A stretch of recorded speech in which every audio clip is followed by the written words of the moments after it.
பல்வேறு சமூக நடவடிக்கைகளில் ஈடுபட்டு வரும் லெஜெண்டரி ரைடர் கிளப் ஸ்லாங்கூரில் உள்ள வசதி குறைந்த குடும்பங்களைச் சேர்ந்த 150 பள்ளி மாணவர்களுக்கு காலணிகள், பள்ளி சீருடைகள் மற்றும் பள்ளி உபகரண பொருட்களை வாங்குவதற்கு 150 ரிங்கேட்டிற்கான பற்று சீட்டு வழங்கியது.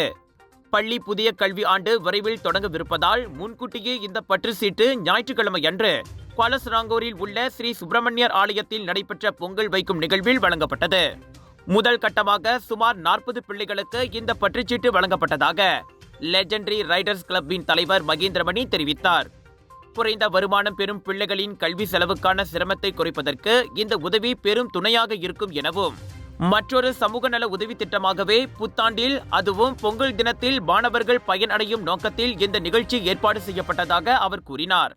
உயர் ரக சிசி மோட்டார் சைக்கிளை கொண்டு லெஜெண்டரி ரைடர்ஸ் கிளப் ஒரு பொழுதுபோக்கு அமைப்பாக இருந்தாலும் நமது இந்திய சமுதாயத்திற்கு தேவைப்படும் உதவிகளை செய்து வருவதில் தயக்கம் காட்டியதில்லை. அந்த வகையில் அடுத்தடுத்த ஏற்பாடு செய்யும் நிகழ்ச்சியில் ஸ்லாங்கூர் மாநிலத்தில் எஞ்சியுள்ள மாணவர்களுக்கு பற்றுச்சீட்டு உதவி வழங்கப்படும் என மகேந்திரமணி கூறினார்.